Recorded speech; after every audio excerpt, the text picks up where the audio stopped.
Bonjour, bienvenue à cette nouvelle édition de Ce que l'on ne vous dira jamais dans votre cours d'histoire.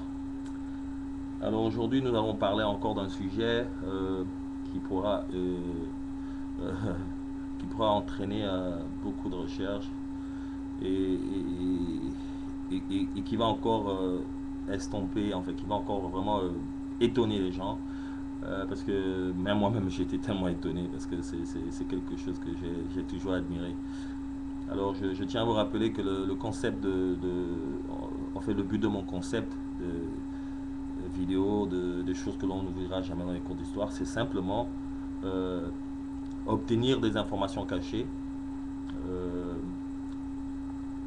euh, pendant mes différentes recherches et vérifications concrètes, soit par des archives, soit par des, des, des, des gens vivants encore qui ont vécu le fait, ou par de la documentation, etc. Alors, nous allons parler aujourd'hui d'un monument qui est tellement respecté dans le monde, euh, et un monument qui représente quelque chose aujourd'hui, mais qui ne représente pas vraiment ce qu'au départ il devrait représenter. Euh, il est important de pouvoir dire la vérité, et toute la vérité, sur une invention, et de ne pas cacher une partie et juste laisser une autre parce on l'a aménagé, euh, on l'a aménagé à ce qu'on voulait que l'on souhaite vraiment qu'elle représente aujourd'hui. Mais il ne faudrait pas qu'on oublie que chaque chose a une origine qui est, qui est reliée à son environnement historique, politique, social, économique, euh, linguistique même, etc.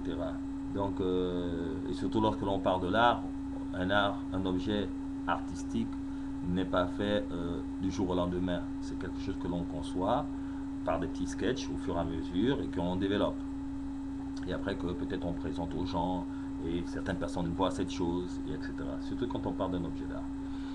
Alors, il est important de dire la vérité parce que vous savez aujourd'hui nous avons la technologie qui est là, donc l'internet, qui nous permet aujourd'hui de faire passer l'information, de faire en sorte que chaque noir, chaque africain puisse être informé de ce que ses ancêtres ont pu créer ou ce que ses ancêtres ont pu vivre et connaître vraiment la réalité des choses. Pour ceux qui diraient que ce n'est pas important aujourd'hui, je dis que c'est faux. Euh, il est très important de savoir cela parce que chacun de nous a sa sensibilité. Et nous n'allons pas parler de sensibilité seulement quand ça concerne des gens de l'Occident, par exemple les Juifs, qu'il ne faut pas parler, c'est méchant, c'était atroce, tout ça. Mais quand ça concerne les Noirs, quand on veut parler des choses réelles qui sont passées, on dit qu'on veut inciter à la violence, etc. Non, nous disons simplement la vérité. Il faut dire jusqu'à la vérité de l'histoire. Ok. Alors, nous allons parler aujourd'hui de ce monument qui n'est que euh, la statue de la liberté, qui au départ représentait euh, la femme de la liberté. Aujourd'hui, ça a été un peu changé, c'est par sémantique, hein, donc la statue de la liberté. Cette statue de la liberté aujourd'hui qui représente une femme qui a, qui a, qui a une torche et qui a un agenda qu'elle tient à la main. Et on constate que c'est une femme blanche, une femme caucasade qui tient cet agenda. Ben, vous savez, des millions de personnes vont tout chaque année à l'île de Liberté, de Liberty Island, à New York, pour voir cette statue, sans pourtant se connaître vraiment l'origine de cette statue et comment cette histoire a commencé pour qu'elle soit là. Mais aujourd'hui, nous allons essayer de mettre le clair à cela. Alors, même moi-même, j'ai gobé l'histoire, hein, je l'ai bien gobé, parce que elle avait l'air très bien montée et cohérente.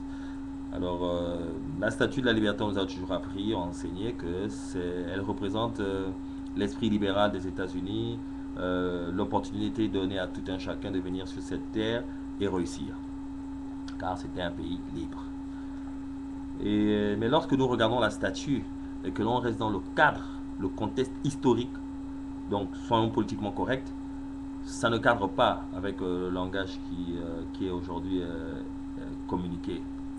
Je vais vous dire aujourd'hui que cette statue à la base, à l'origine, avait d'autres intentions. Elle avait été faite pour d'autres intentions.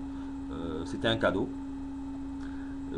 Il faut savoir par exemple qui a créé cette statue, qui l'a construite, euh, comment elle a été élaborée et à quelle fin, pourquoi on a donné ce cadeau aux États-Unis. Parce que c'était un cadeau donné aux États-Unis. Et par qui elle a été donnée et les personnes qui avaient l'intention de donner ce cadeau, ils avaient quelle moralité par rapport au contexte du temps, ok, politique. Alors, euh, les instigateurs de cette idée et qui étaient à l'origine de la sculpture et des différents dessins avant la matérialisation de la statue sont deux personnes, deux Français. Alors, c'était les deux Français. Alors, on avait le premier, celui qui a l'idée à l'origine, c'était Laboulaye, Édouard de Laboulaye, qui était euh, un intellectuel, un avocat, un historien. Alors, c'était un historien qui avait écrit déjà même plusieurs revues sur les États-Unis, hein. Il est très, très fanatique de l'histoire des États-Unis, la liberté qu'il y avait, c'est-à-dire les progrès économiques et tout le reste des États-Unis. Mais il y avait une seule chose qui l'embêtait, c'était le problème du racisme aux États-Unis. Et le deuxième, c'était le sculpteur, le très grand sculpteur Frédéric Auguste Bartholdi. Alors, ces deux proposèrent au gouvernement français que la France présentait au peuple des États-Unis à travers la société abolitionniste américaine un cadeau d'une statue de liberté en mémoire de la reconnaissance, disons, des Noirs qui avaient contribué à la victoire de la guerre Nord-Sud et aussi à la victoire, la grande victoire aussi qu'il cherchait depuis de la libération des esclaves noirs, donc l'abolition de l'esclavage. Euh, Beaucoup de gens sont surpris et sont toujours miséduqués sur cette statuette parce que même il y a des questions qui ont été posées à la directrice de la Statue de la Liberté hein, du centre, Suzanne Nagaska, à la fondation Ellie Island, au groupe ethnique national et autres des États-Unis qui disent que la connexion directe est méconnue de la majorité des Américains noirs et blancs. C'est-à-dire que les gens ne savent pas vraiment quelle est l'origine de ces statuettes. Pourquoi? Ben, c'est simplement cette statue a été simplement été conçue au départ par les premiers sketchs et les premières statues avaient été faites simplement pour les offrir aux États-Unis en symbole de reconnaissance du grand pas que les États-Unis avaient fait en libérant les esclaves noirs, donc Abraham Lincoln et tout le reste. Mais seulement euh, les, les, comment on va dire, les blancs de l'époque, les blancs américains de l'époque n'ont pas pris ça de cette oreille quand ils ont vu le cadeau. Alors qu'est-ce qu'ils ont fait? Ils ont demandé, euh, ils ont demandé aux sculpteurs de faire autre chose, qu'ils n'étaient pas d'accord parce que simplement la statue la statue représenterait trop, démontrait trop par la vue.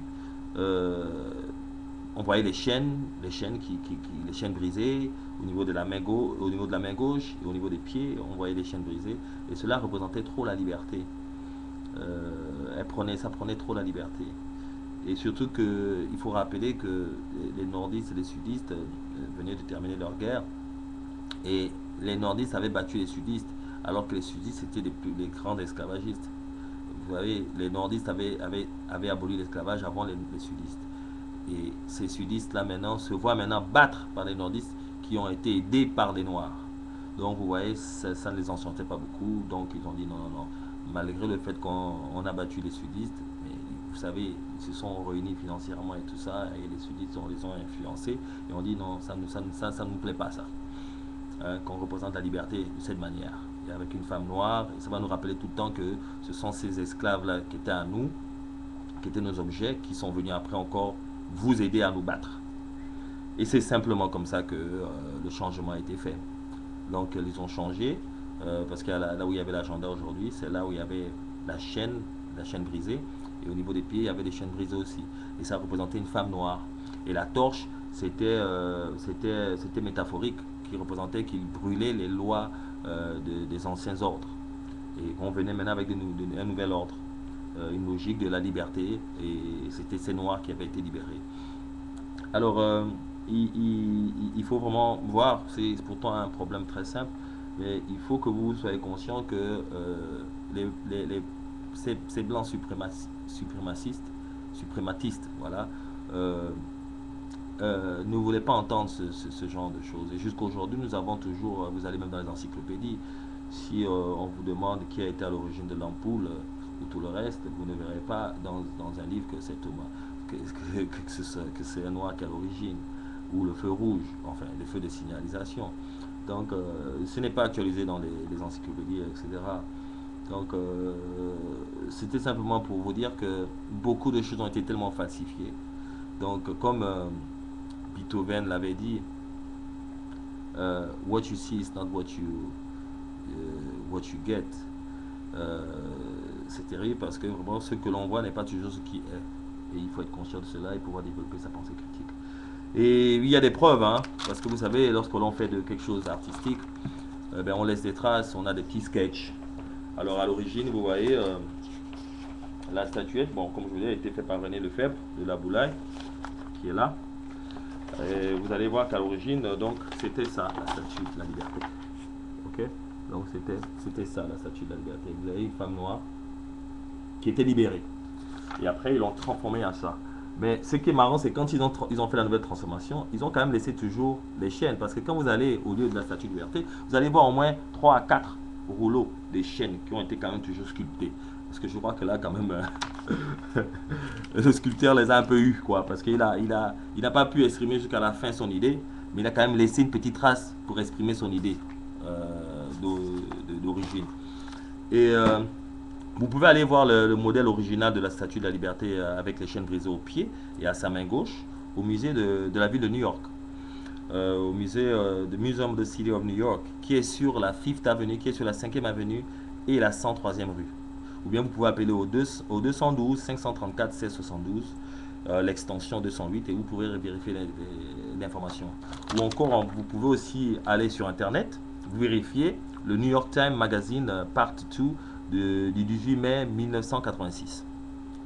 Et vous pouvez aussi aller et chercher aussi sur Internet avec le titre « La face sombre noire originale de la Statue de la Liberté ». C'était un article qui avait été publié le 17 juin 1986 par le New York Post. Et le New York Post aussi explique la raison des chaînes brisées à ses pieds. Donc vous voyez, il n'est pas difficile de vérifier cela. Vous allez au musée de New York City, mais vous allez au sous-sol, hein, parce que ce n'est pas au plancher, ce n'est pas au premier étage. Il faut aller au sous-sol parce qu'il fallait qu'il cache un peu le document, il faut un peu qu'il vous pousse à la recherche. Et vous savez que si vous voulez cacher quelque chose à un noir, il faut le mettre dans un livre. Donc ils le savent bien, les Occidentaux, les Blancs le savent. Donc c'est pour ça, mes frères, je vous invite à plus lire et faire des recherches et vérifier les choses. Donc vous allez, si vous pouvez un jour aller à New York, vous allez le vérifier. Ou vous allez aujourd'hui utiliser Internet parce que les documentations sont mises maintenant sur Internet. Et vous allez sur le New York Post du 17 juin 1986 ou sur le New York Times Magazine Part 2 du 18 mai 1986. Ils en ont parlé, ce sont des Blancs eux-mêmes qui ont parlé de ça. Donc vous voyez, même quand on essaie de cacher quelque chose, il y a toujours des fuites. Alors c'était une information que je voulais partager avec vous pour vous pousser à aller sur Internet, faire des recherches sur l'origine de la Statue de la Liberté, de ceux qui ont construit cette statue, qui ont fait les premiers schémas et l'intention qui se cachait derrière ce cadeau. Et ces deux personnes que j'ai citées, donc Frédéric Auguste Bartholdi et Édouard de la Boulaye, c'était les activistes. Alors, Édouard de la Boulaye était le chairman de la Société française anti-esclavage au niveau de la France. et ils ont beaucoup lutté